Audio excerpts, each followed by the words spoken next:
Therefore, we say that when we want the individual to be still and know, we want the individual to change his entire basic formula for life. It doesn't mean he can't speak. It doesn't mean he can't have ideas. But he has to have only things that work together for good. The body, mind, emotions must be brought into harmonic relationships. There must be no discords in the compound of the person. It doesn't mean he necessarily is awfully well advanced. He isn't perfect. He isn't above making an occasional mistake. But when he makes a mistake, he knows it and he's sorry. And when he's not too wise, he may be much deeper in the mysteries of his own inner life. So the problem is that in stillness now is the end of conflict, not the end of function. It is that no longer will the individual be in a continuous disturbance with himself. He will not regret what he did yesterday and build a new regret today. Pythagoras advised this doctrine of recollections to accomplish freedom from habit patterns. He advised his disciples that every day they should live their lives over again backward for that day. See what they did right and what they did wrong, and determine to correct any mistake that was made during that day. Recognize it, correct it, and outgrow it, and reach the condition in which it would not be repeated.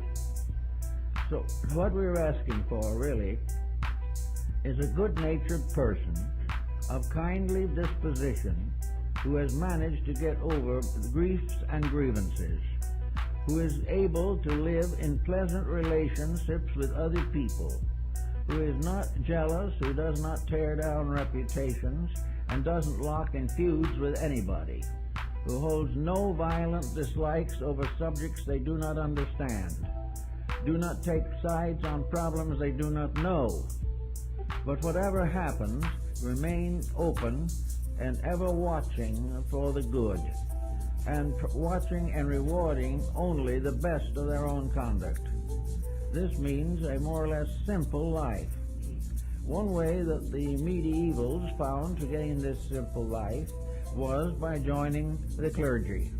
They became monks, lived in monasteries, worked in gardens, spent most of their time in prayer and meditation.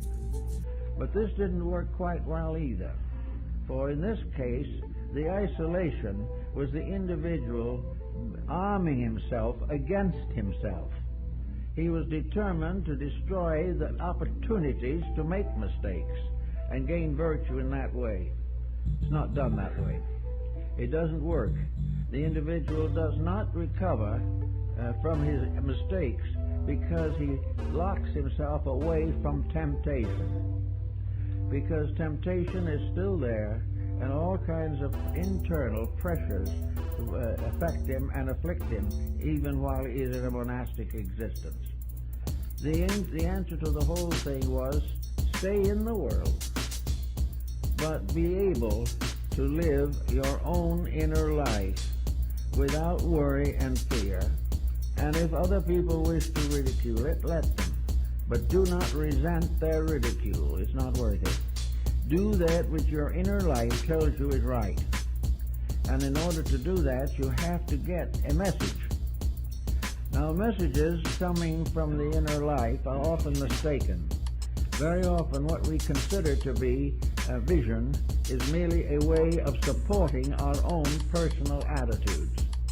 When visions begin to support our right to be wrong, we have a good reason to question the visions.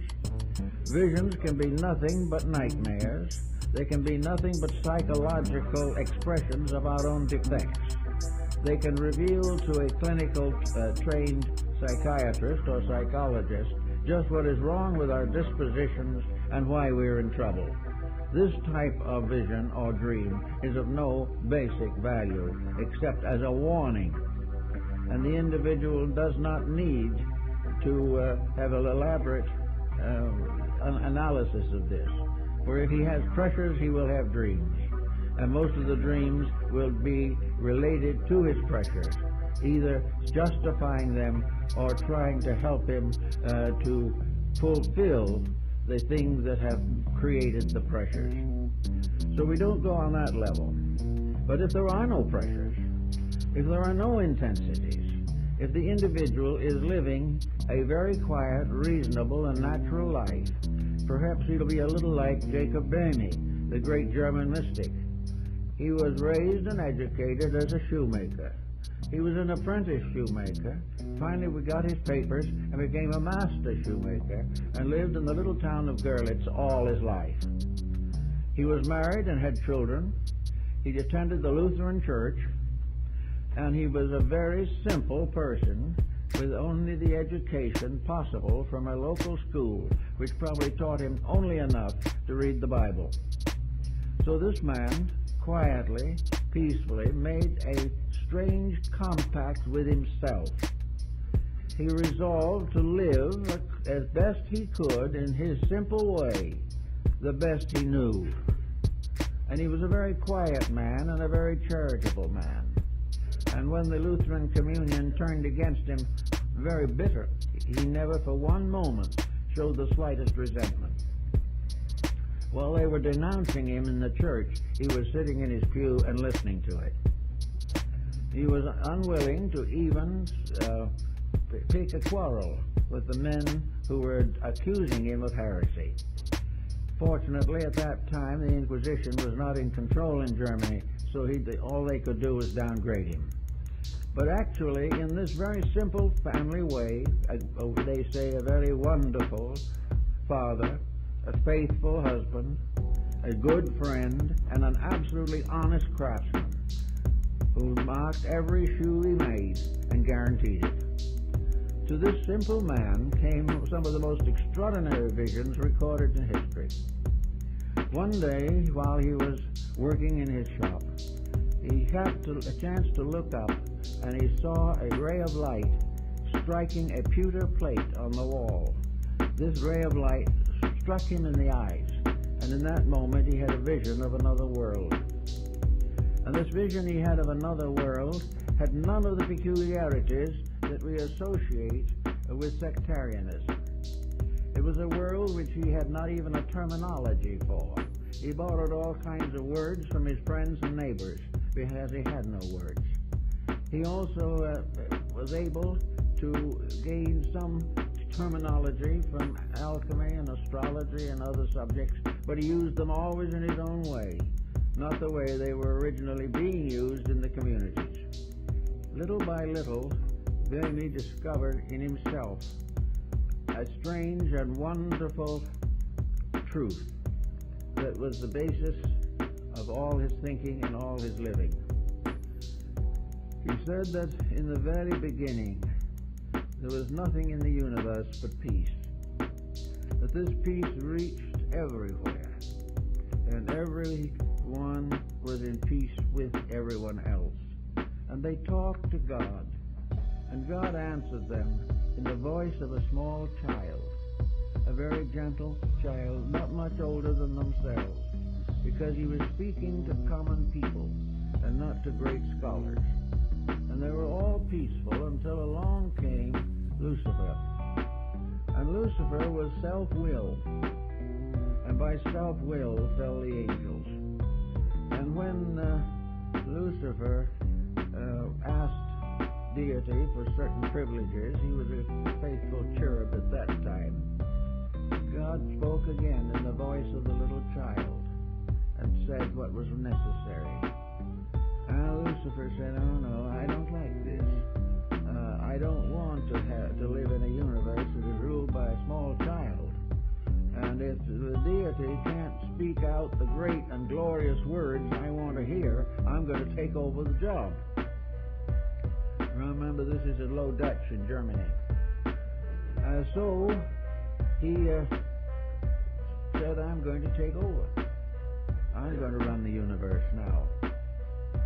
So he challenged deity. He said, "I'm not going to do these things. If you're just a puny little deity living in a space without anything around you except a baby voice, I'm going to show you how to run this thing."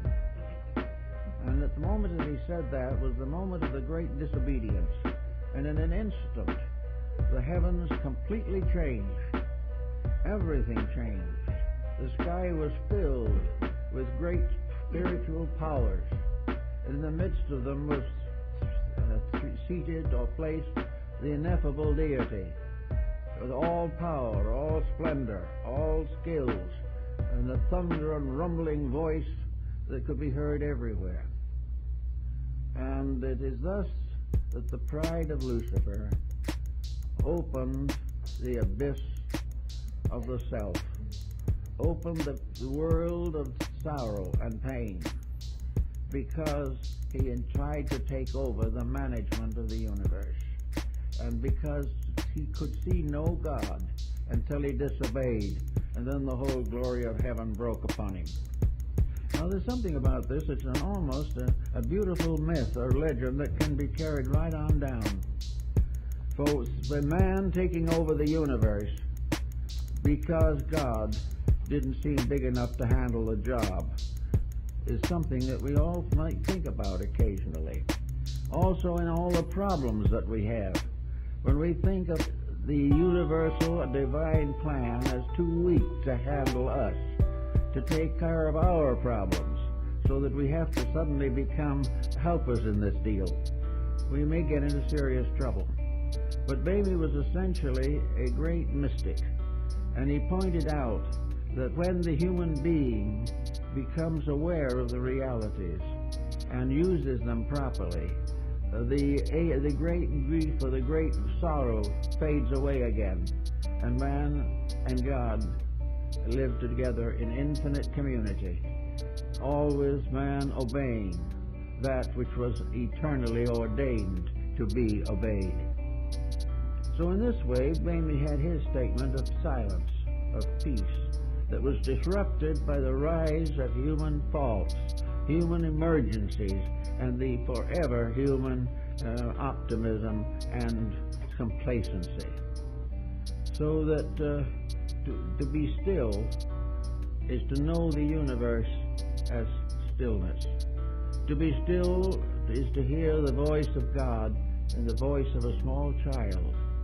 To disobey is to bring down upon oneself the thunder of an absolutely immutable power. To obey, we do not know there are laws. When we break them, we discover to our sorrow that we have not been very wise. So we're going to try to think in terms of a quietude that is free from ulterior motive. And this was what Zen attempted to do in India. And this is what Taoism attempted to do in China. This also is the mystery of Neoplatonism and the ideals of Pythagoras. It was the idea that man only comes into trouble when he does it wrong. As long as he is right, he doesn't know there are any laws, because by keeping them perfectly, everything is serene and well balanced. But the moment self-interest takes over, the power of the abyss is loosened upon us. So we think now of quietude as just quietly doing the things that are right, peacefully doing the things that must be done in peace, and performing all good deeds in the name of the one sovereign good upon which we all depend, and from which we must gain all our life and resource. Now, the mystics have found out that if we live this quiet inner life, that we can carry every responsibility of the outer life with dignity. There is no need for us to go around depriving ourselves of everything. We only have to deprive ourselves of those things which were never any good for us in the first place. We only have to get over what was wrong. We are never punished for what is right. But if we get these things into a quietude and peacefulness, then this achieved condition is the opener of the door. This is the power that makes possible for us the actual direct participation in reality. It is that power which comes to us when we do not interfere or condition that power. When we keep it and keep its principles in integrity and in right. We are like what the Chinese sages said, that in the ancient days the wise slept without dreams. There was no dreaming about mistakes or therapeutic dreams. There is simply a great quietude, and in this quietude, a perfect peace. The heavens open, and the reality affirms itself in our lives. The story of the fable of Christ knocking at the door is much in this thoughtfulness. That which is real knocks at the door when we listen. But when we do all the talking ourselves, we cannot hear the gentle voice of truth or note the gentle knocking on the door. It is in peace and quietude alone that we can open the doors. To open the doors means that we make ourselves receptive to a higher level of consciousness. We make ourselves receptive to the experiences of the inner life. We have a victory of soul over circumstance. We have a victory of reality in ourselves over the errors and illusions of daily living. As a result, we are in peace. We are quiet.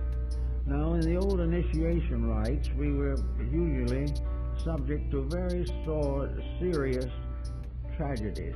In the ancient mystery rituals, the candidate was given very firm and terrible tests. There were even degrees in which his life itself might be hazarded, unless he was right. And in all these things, he had to fulfill the great tests of life.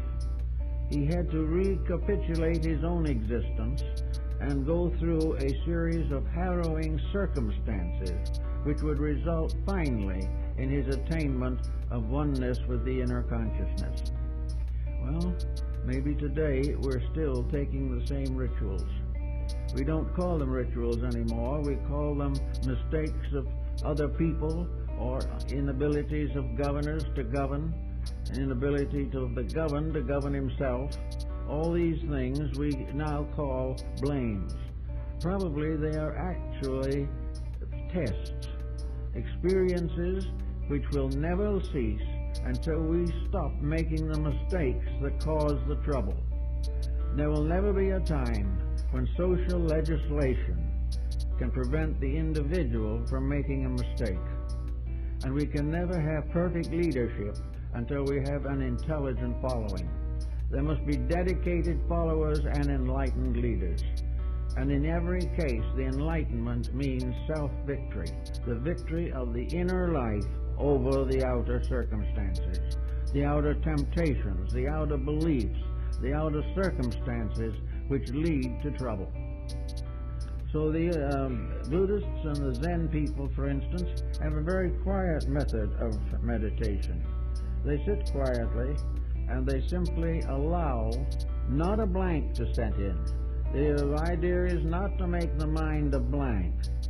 The idea is to make the mind a gentle disciple, at the kneeling or seated at the foot of the reality within. The human becomes the chela of the divine, becomes the disciple of that which must always be the leader. And various ways these revelations come to people. Sometimes they may come in an occasional dream, which is a vision, or a real spiritual experience, which is comparatively rare. But all spiritual experiences must be doubted if the individual who has them has not conquered the common mistakes of himself. Anyone who believes an extrasensory experience, who is still incapable of the direct control of his own life constructively, must be afraid of imposture. And any organization that promises the individual that he can become great without becoming good is also a very dubious organization. There can be no rising upward into the higher levels of consciousness except through a kind of meditative discipline. And what is meditation in this case? It is not sitting in a corner somewhere with your eyes closed and your fists clenched tightly. Meditation in this case is the quiet recognition, realization of the values of life as they have been presented to us in daily experience. Meditation helps to bring us a new way of being useful, a new way of solving or helping to solve problems around us. Now we can say with all meditation practices that nobody can solve anybody else's problems. This is true. Therefore, the fact that we think we are solving them is not quite really true. The part that is beneficial to us is the fact that we have given up something of ourselves because we love someone else more. This is the great gift. And the great gift in turn going to them may give them the courage to see what we have done and do it for themselves. Every individual who becomes happy must make himself happy. There is no possible way of other people making anyone really happy. And any apparent happiness that arises without the control and direction of inner faculties is going to come on the rocks one of these days and be seriously shipwrecked. All these things are part of a large plan, a large purpose, a divine way of things. And in our quietude, in the small voice, the voice of the silence will speak. And the voice will be like the voice of God in Bami's vision. It will be a small, quiet voice, never a thundering of power, never a vast expression of some determination, never a final order descending from on high. But it will be the quiet voice of a gentle person telling us something we ought to know, and telling it as though we were beloved children, and not because we were great people. The recognition of these experiences comes often in various small ways. I know, for instance, one case in which an individual was very fond of a garden. They loved to plant flowers and things of that nature, and they always loved flowers. It was a very kindly relationship. It was a beautiful, quiet relationship, and one day this person, while looking at one of the flowers that was particularly beautiful, had something happen. Suddenly, this flower seemed to speak. It didn't say anything, but it seemed to speak, and suddenly the law of that flower burst into the mind of this very kindly gardener. The law of the flower by his own brother, the symbol of the whole who usurped his kingdom. The flower became a After the death of Osiris, Isis, his wife, and it is posthumously brought forth a child, and infinite purpose. Horus, But most of those who look the at avenger of his father. But this person Horus, the golden hawk, saw the flower as suddenly was the symbol into a perfect of the resurrection of Osiris himself, who was said to have been reborn in his own son. And in the end, Horus led the hosts of light, their Shesti, the golden hawks, against the power and tyranny of Typhon. And there was a last great battle, and in this battle, Typhon was overcome and chained forever in the pits beneath the earth. This last great war also arises in the Hindu tradition. And the two great epics of India, the Mahabharata and the Ramayana, both are concerned with a great symbolic conflict. In the Mahabharata is concealed the magnificent lines of the Bhagavad Gita, the Lord's song, in which the victory of life over death, of virtue and integrity over corruption, this victory is clearly set forth. In the Ramayana we have another great battle, more in an epic form, and somewhat reminiscent of the Odyssey and Iliad of Homer. But it was a great battle of evil against righteousness, and righteousness prevailed. Then you remember in the Nordic rites, the last battle on the plain of Ragnarok. It was here that the gods from high Asgard, the Nordic Olympus, gathered on the plain to have that last final conflict with the powers of evil. And the battle was a terrible one, and good and bad perished together, and the earth was desolated. But one couple escaped into a high mountain, and from them came forth a new race to replenish the earth. The war that is to end war is constantly referred to in different levels of human society. Primitive tribal beliefs, highly sophisticated epics deal with this subject. So it is interesting to try to understand, perhaps, how this concept developed until it has become an enduring belief. A belief that has about it the strange circumstance that generation after generation has identified this last war with the conflicts of their own times. Wherever a great emergency has arisen, it was believed or speculated that perhaps this was the Armageddon.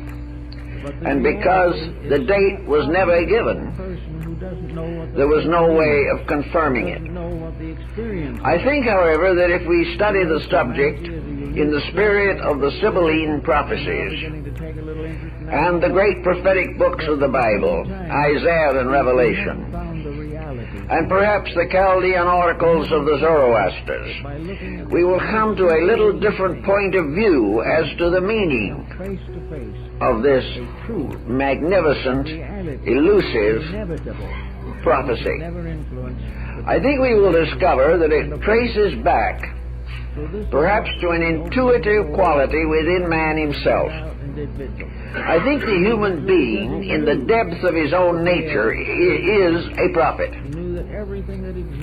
Down beneath the surfaces of his hopes and fears, his glamours and his attitudes, there is a strange, deep pathos, the same type of thing that we find in the great ring opera of Wagner, the great symbolism of something that is going to pass away because it has not within it the integrity of its own survival. The Sibylline prophecies have to do with not a date or a time, but a sequence of events. And every sequence of events comes finally to some kind of an Armageddon. Every form of history does this. Every religion has passed through this. Every science is born and dies because of the weaknesses within its own nature. And this sequence of weaknesses, this conflict between principle and ambition, probably lies at the very root of man's enduring belief that in the end virtue will be supreme.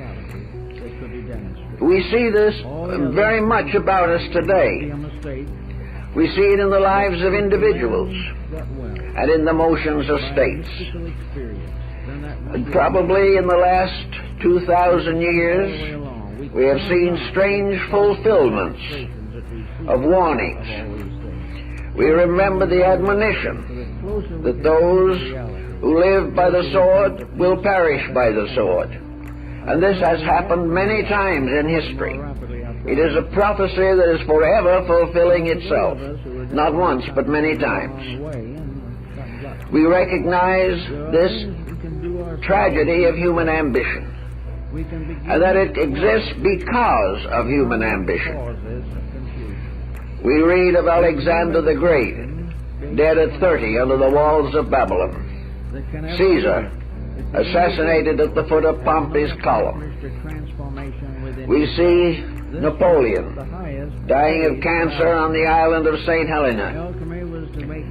We see Hitler, committing suicide in a bunker in Berlin.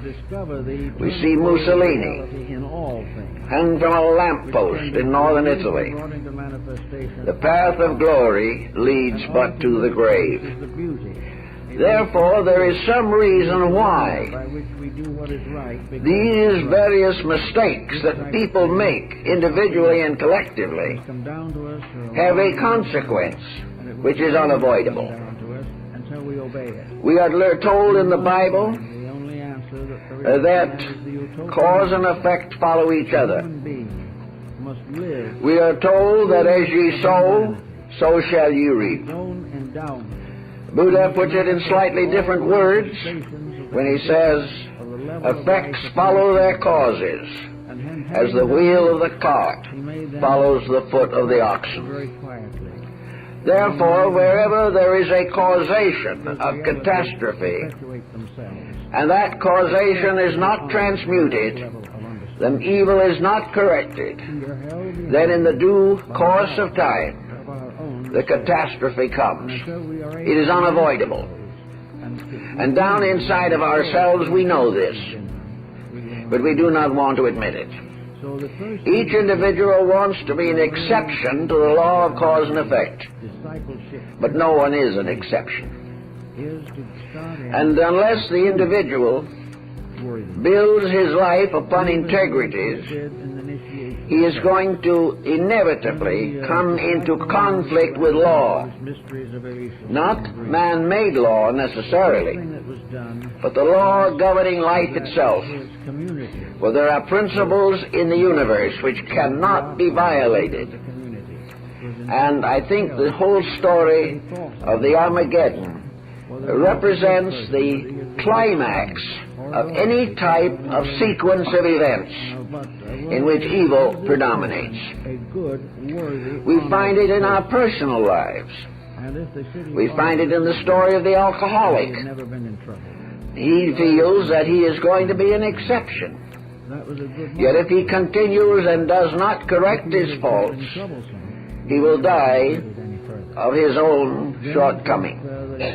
The narcotics addict is in the same condition. There is no way of winning against the common laws of truth and reality which supervise and control all things.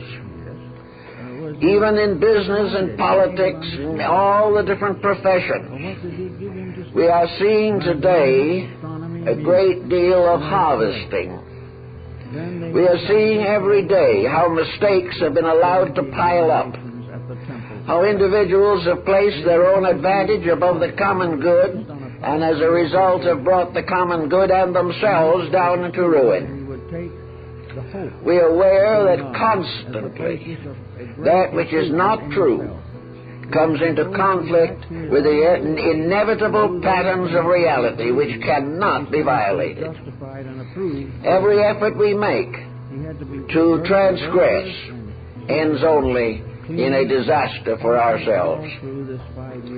Now, this being the case, and most individuals having at least down somewhere in their natures at least an intimation that this is true, there comes always the problem that philosophy, culture, ethics, all these subjects have dealt with, that as the individual discovers that the integrities within himself are weakening, it is then time for him to make a strong resolution to correct his own fault. In every sequence of disasters, there is a moment when prudence, strength, courage, or integrity could transmute the evil. In every sequence of problems, there is a point at which personal integrity could solve the problem. If this is not available, if the individual does not rise to this occasion and permits the kings of this world to gain ascendancy over his life, he will then come face to face with the ultimate conflict. So it is very important, it seems, for each individual to regard the Armageddon as tied directly to himself. We are not the victims of history. We are not the victims of the earth's imperfections. We are the victims of our own mistakes. It is not heaven that brings down a nation. It is the works of humanity, misunderstood works, corrupted works, that will bring down the greatest nation the world can produce. It is all, in the last analysis, a problem of man's own development of integrities. Well, he drifts along with a few virtues which he is trying to live. He is hoping definitely that the heaven will forgive him for his shortcomings. There is no evidence that heaven even judged him for them. The judgment comes from himself. He knows his own shortcomings, whether he admits them or not. He may conceal them from others and hide them from his own conscience, but he knows he has them. And this type of thing produces in life after life a personal Armageddon, in which the individual must face up to his own integrities or suffer the consequences. Dissipation has its price. Corruption has its price. And most of all, self-centeredness has its price. Practically every tragedy in history has been born of human selfishness. Individuals have desired and determined to use the skills that have been given to them in a ruthless competition against their fellow human beings. We have placed profit above integrity.